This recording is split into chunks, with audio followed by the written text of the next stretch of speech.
মৌলভীবাজারে কমছেই না হামের প্রকোপ। প্রতিদিন নতুন করে আক্রান্ত হয়ে হাসপাতালে ভর্তি হচ্ছেন অনেকেই। ৯ জন সহ এ পর্যন্ত মোট আক্রান্ত 1077 জন, মৃত্যু 13 জনের। বিস্তারিত জানাতে মৌলভীবাজার জেনারেল হাসপাতাল থেকে যুক্ত আছেন এম এ হামিদ। হামিদ, চিকিৎসকরা কি বলছেন, কেন কমানো সম্ভব হচ্ছে না হামের প্রকোপ?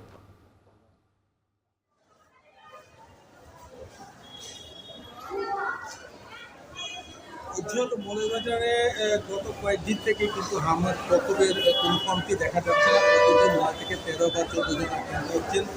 আজকেও ২৪ ঘন্টায় ভর্তি হয়েছেন ১৪ জন, তাদের মধ্যে ৭ জনই প্রাপ্তবয়স্ক, যাদের বয়স ১৮ থেকে ৫০ পর্যন্ত, এবং যারা প্রতিদিনই ভর্তি হয়ে চিকিৎসা নিচ্ছেন এবং হামের টিকাও অব্যাহত রয়েছে। আমি কথা বলেছিলাম সিভিল সার্জন ডাক্তার মামুনুর রহমানের সাথে। তিনি জানিয়েছেন যে এবছর হামের টিকার লক্ষ্যমাত্রা ছিল ২,০৫,১১৪ জনের, কিন্তু সেখানে দেওয়া হয়েছে ২,০৫,৬৭৮ জনকে, অর্থাৎ ১০০% উপরে টিকাদান সম্পন্ন হয়েছে। কিন্তু তিনি যেটা বলছেন যে অনেক চা বাগান বা হাওর অধ্যুষিত এলাকা আছে বা অনেক জায়গা আছে যেখানে লোকজন কিন্তু তাদের শিশুকে হামের টিকা দিতে চাননি।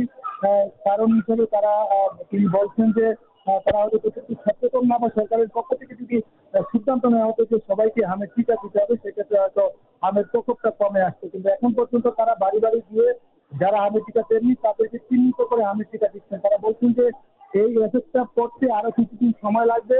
যদিও সিভিল সার্জনের বক্তব্য হচ্ছে যে আস্তে আস্তে কমে আসছে, কখনো ৪ জন বা ৩ জনে নেমে আসছে।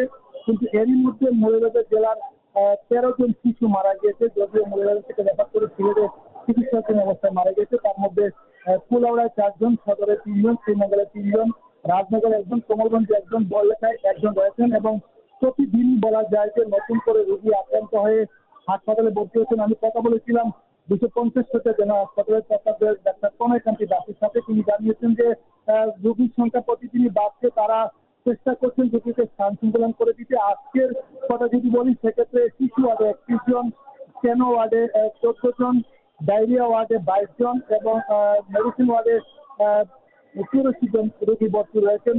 মেঝেতে জায়গা না হওয়ার কারণে মেঝেতে থেকেও কিন্তু অনেকে চিকিৎসা নিচ্ছেন। তারা বলছেন যে চিকিৎসা ঠিকমতো দিচ্ছেন, এবং যারা চিকিৎসা নিচ্ছেন, যাদের শিশুদেরকে চিকিৎসা, তারা বলছেন যে তারা ঠিকমতো চিকিৎসা পাচ্ছেন, চিকিৎসার কোনো ঘাটতি হচ্ছে না। কিন্তু এখানে আইসোলেশন এবং সিসি না থাকার কারণে লোকজন সমস্যার মধ্যে পড়ছেন। এই ছিল আমার কাছে মৌলভীবাজার থেকে হাম নিয়ে সবচেয়ে সুযোগ। এম এ হামিদ জানাচ্ছিলেন হাম সংক্রমণের খবর।